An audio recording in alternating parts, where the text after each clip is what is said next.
নমস্কার প্রিয় দর্শকবৃন্দ, আপনাদের সবাইকে স্বাগত আমাদের ইউটিউব চ্যানেল যোজনা টেক বাংলাতে। তো বন্ধুরা, আজকে আমাদের ভিডিওতে কিন্তু আমাদের পশ্চিমবঙ্গে গ্রাম পঞ্চায়েতে কিন্তু নিয়োগ করা হবে কর্মীদের।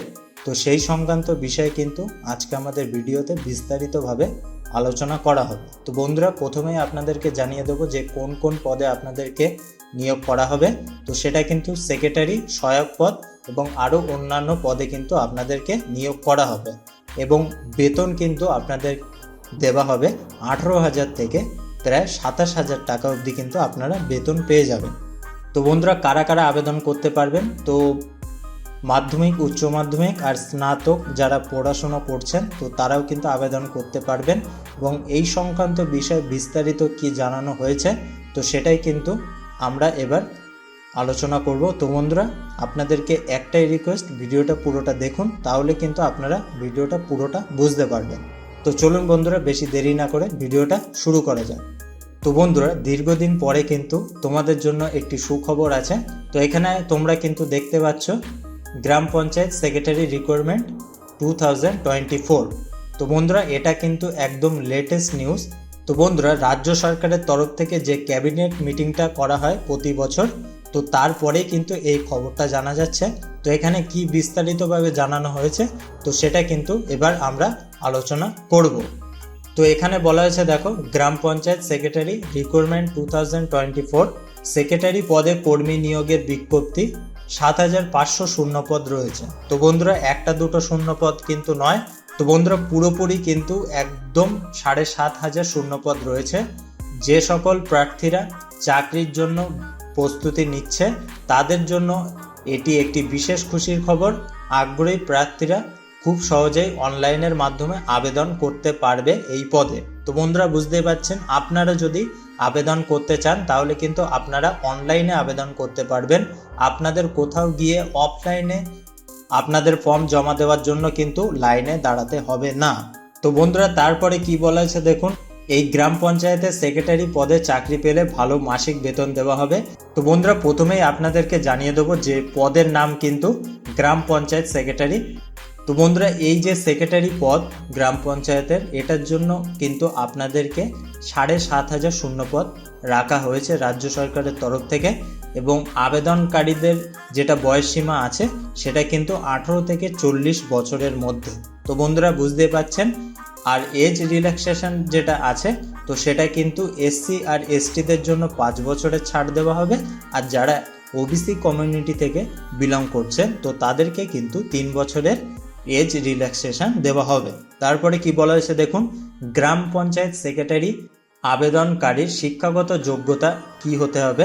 তো এখানে বলা হয়েছে দেখুন, উচ্চ মাধ্যমিক পাশ করা শিক্ষার্থীরা আবেদন করতে পারবে, কিন্তু টেকনিক্যাল ও নন টেকনিক্যাল দুই ধরনের বিভিন্ন পদের জন্য আবেদন করতে পারবেন। এখানে আবেদন করতে হলে অবশ্যই প্রার্থীদের 6 মাস কম্পিউটারের অভিজ্ঞতা থাকতে হবে এবং তার সাথে কম্পিউটারের সার্টিফিকেট লাগবে আবেদন করার সময়। তো বন্ধুরা, এই বিষয়ে আপনাদেরকে বিস্তারিতভাবে জানিয়ে দিচ্ছি যে এই যে গ্রাম পঞ্চায়েত সেক্রেটারি, তো এই সেক্রেটারির জন্য কিন্তু আপনাদের যদি কম্পিউটার কোর্স করা থাকে তো সেই কোর্সের সার্টিফিকেট কিন্তু আপনাদেরকে দিতে হবে। যেটা সহায়ক পদ আছে তো সেই পদের জন্য কিন্তু এই সার্টিফিকেটটা প্রয়োজন হবে না। তো তারা কিন্তু 10+12 বা 10+ ডিপ্লোমা পাস করলেই কিন্তু আপনারা আবেদন করতে পারবেন। কিন্তু আপনারা যদি আবেদন করতে যান তো তাহলে কিন্তু আপনাদের 50% মার্কস 10+12 বা 10+ ডিপ্লোমা এই যে কোর্সগুলি আছে এই কোর্সে কিন্তু আপনাদের 50% মার্কস থাকতে হবে। আর এর জন্য কিন্তু কোনো কম্পিউটার সার্টিফিকেট লাগবে না যারা সহায়ক পদে আবেদন করবেন। আর যাদের কম্পিউটার সার্টিফিকেট আছে, যারা কম্পিউটার সার্টিফিকেট জমা দিতে পারবেন আবেদন করার সময়, তো তারাই কিন্তু সেক্রেটারি পদে আবেদন করতে পারবেন। তো বন্ধুরা, এর পরবর্তী যে বিষয়টা বয়সের সময়সীমা, তো সেটা কিন্তু আমি প্রথমেই জানিয়ে দিয়েছি 18 থেকে 40 বছরের মধ্যে। আর এছাড়াও সরকারি নিয়ম অনুযায়ী সংরক্ষিত শ্রেণীর প্রার্থীরা বয়সের ছাড় পাবেন। সংরক্ষিত শ্রেণীর প্রার্থীরা মানে হচ্ছে যারা হ্যান্ডিক্যাপ আছে তো তারা কিন্তু ছাড় পেয়ে যাবেন, আর যারা এসটি, ওবিসি, এসসি তো তারা কিন্তু বয়সের ছাড় পেয়ে যাবেন। আর এই যে গ্রাম পঞ্চায়েত সেক্রেটারির মাসিক বেতন কিন্তু প্রায় 26,600 5 টাকা কিন্তু আপনারা পেয়ে যাবেন যারা যারা চাকরি পাবেন।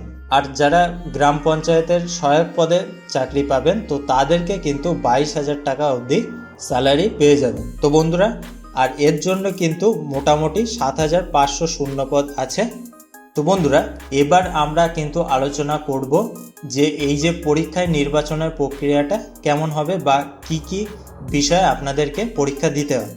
তো বন্ধুরা, এই যে পদে নিয়োগের জন্য যে প্রক্রিয়াটা সেটা কিন্তু যে গ্রাম পঞ্চায়েতের সেক্রেটারি বা গ্রাম পঞ্চায়েতের সহায়ক পদে যারা যারা আবেদন করবেন তো তাদের ক্ষেত্রে কিন্তু সবগুলো সমান, অর্থাৎ পরীক্ষার সময় কিন্তু সবাইকে একই নিয়মে পরীক্ষা দিতে হবে। তো প্রথমে আছে দেখুন লিখিত পরীক্ষা 85 নম্বরের, বারবারই বলছি যে পরীক্ষা কিন্তু আপনাদেরকে দিতে হবে। নেক্সট আপনাদেরকে কিন্তু ইন্টারভিউয়ের পরে আপনাদেরকে নিয়োগ করা হবে। তারপরে আছে দেখুন কম্পিউটার টেস্ট 5 নম্বরের, ইন্টারভিউ 10 নম্বরের, তো টোটাল কিন্তু 100 নম্বর। তো এই 100 নম্বরের পরীক্ষা দেওয়ার পরে যারা সিলেকশন হবে তো তারাই কিন্তু এই পদে চাকরি পাবেন। তো বন্ধুরা, এই যে পদের জন্য যে সিলেবাসটা আছে তো সেটা কিন্তু আমরা এবার আলোচনা করব। তো প্রথমে আপনারা কিন্তু এখানে দেখতে পাচ্ছেন বাংলা আছে 25 নম্বরের থাকবে, পাটিগণিত থাকবে 25 নম্বরের, ইংলিশ থাকবে 25 নম্বরের, আর সাধারণ জ্ঞান অর্থাৎ জেনারেল নলেজ কিন্তু থাকবে আপনাদের 10 নম্বরের। তো টোটাল কিন্তু এখানে লিখিত পরীক্ষা 85 নাম্বার আপনাদেরকে পরীক্ষা দিতে হবে। তো বন্ধুরা, বুঝতে পারলেন যে কোন কোন সাবজেক্টে আপনাদেরকে পরীক্ষা দিতে হবে। আর আপনাদেরকে বলে দেবো যে 10 স্ট্যান্ডার্ড যে বইগুলো আছে তো সেই বইগুলো পড়লেই কিন্তু হয়ে যাবে। এখানে যে রেলের পরীক্ষার মতো অন্যান্য বইগুলো পড়তে হবে বা ব্যাংকের পরীক্ষার জন্য তো সেগুলো কিন্তু নয়। 10 স্ট্যান্ডার্ড যে বইগুলো আছে সেটা কিন্তু একদম খুঁটিয়ে খুঁটিয়ে পড়লে তো সেখান থেকেই কিন্তু আপনারা কমন কোশ্চেন পেয়ে যাবেন। তারপরে কিন্তু আলোচনা করব গ্রাম পঞ্চায়েত সেক্রেটারির জন্য যে প্রয়োজনীয় ডকুমেন্টসগুলো আপনাদেরকে দিতে হবে। তো সেগুলো কিন্তু জন্মের প্রমাণপত্র। তো জন্মের প্রমাণপত্র অনুযায়ী আপনারা কিন্তু দিতে পারেন আপনাদের বার্থ সার্টিফিকেট না থাকে তো সেই ক্ষেত্রে কিন্তু আপনারা মাধ্যমিকের অ্যাডমিট দিতে পারেন। তো সেই মাধ্যমিকের অ্যাডমিট দেখালেও কিন্তু সেখানে আপনাদের বয়সটা উল্লেখ থাকে, তো সেখান থেকেই কিন্তু আপনাদের জন্মের প্রমাণপত্রটা হয়ে যাবে। তারপরে কি আছে দেখুন ভোটার কার্ড, তারপরে আছে দেখুন আধার কার্ড, তারপরে রেসিডেন্টাল সার্টিফিকেট অর্থাৎ আপনারা কোন জায়গার বাসিন্দা তো সেইটার প্রমাণ কিন্তু আপনাদেরকে দিতে হবে আবেদন করার সময়। তো তারপরে আছে দেখুন উচ্চ মাধ্যমিকের মার্কশিট। আর যারা যারা সহায়ক পদে আবেদন করবেন তো তাদের ক্ষেত্রে কিন্তু ক্লাস 10-এর মার্কশিট লাগবে, এটা কিন্তু অবশ্যই মাথায় রাখবেন। তারপরে আছে শিক্ষাগত যোগ্যতার সার্টিফিকেট, আপনারা যতদূর পড়াশুনো করেছেন তো সেই সবগুলির কিন্তু সার্টিফিকেট লাগবে, 10 বা 12 সেই সবগুলিরই কিন্তু লাগবে। তারপরে আছে মাধ্যমিকের মার্কশিটও কিন্তু আপনাদেরকে রেডি রাখতে হবে। যখনই আবেদন শুরু হবে তো তখন আবেদন করার সময় কিন্তু আপনাদের এই ডকুমেন্টসগুলো PDF আকারে আপনাদেরকে আপলোড করতে হবে। তো অবশ্যই আপনারা এইগুলি গুছিয়ে রাখবেন। যখন আবেদন শুরু হবে অবশ্যই কিন্তু আপনাদেরকে একটি বিস্তারিত ভিডিও বানিয়ে জানিয়ে দেবো বা কিভাবে আপনারা আবেদন করবেন তো সেটাও কিন্তু আপনাদেরকে জানিয়ে দেবো। তো বন্ধুরা, আপনাদেরকে শেষে যে বিষয়টা বলবো, এই যে গ্রাম পঞ্চায়েত সেক্রেটারি পদে আবেদনের জন্য যে বিজ্ঞপ্তিটা সরকারের পক্ষ থেকে প্রকাশিত করা হয় তো সেটা কিন্তু এখনো করা হয়নি। কিছুদিন আগেই ক্যাবিনেট মিটিংটা হলো, তো এখনো কিন্তু কিছুটা সময় লাগবে। তো আশা করা যাচ্ছে যে এপ্রিল অথবা মে মাসে অনলাইনের মাধ্যমে কিন্তু আপনারা ফর্ম ফিল আপ করতে পারবেন বা ফর্ম ফিল আপ চালু হয়ে যাবে। তো বন্ধুরা, বুঝতে পারলেন যে আপনারা এই যে গ্রাম পঞ্চায়েত সেক্রেটারি পদে কিন্তু রাজ্য সরকারের তরফ থেকে একটি বিজ্ঞপ্তি প্রকাশিত করা হবে। তো বন্ধুরা, যখনই আবেদন চালু হবে আপনারা কিন্তু আমাদের এই চ্যানেলে বিস্তারিত আবেদনের পদ্ধতি পেয়ে যাবেন। আর যারা যারা আবেদন করতে চান তারা কিন্তু অবশ্যই ক্লাস 10 স্ট্যান্ডার্ড যে বইগুলি আছে তো সেগুলি কিন্তু পড়াশুনো করা চালু করে দিন। তো বন্ধুরা, ভিডিওটা ভালো লাগলে অবশ্যই একটা লাইক করতে কিন্তু ভুলবেন না। আর কোনো অসুবিধা হলে নিচের কমেন্ট বক্সে কমেন্ট করে অবশ্যই আপনার মতামত কিন্তু জানাবেন। সবাই ভালো থাকবেন, সুস্থ থাকবেন। আর আমাদের এই ভিডিওটা দেখার জন্য আপনাদেরকে অসংখ্য ধন্যবাদ।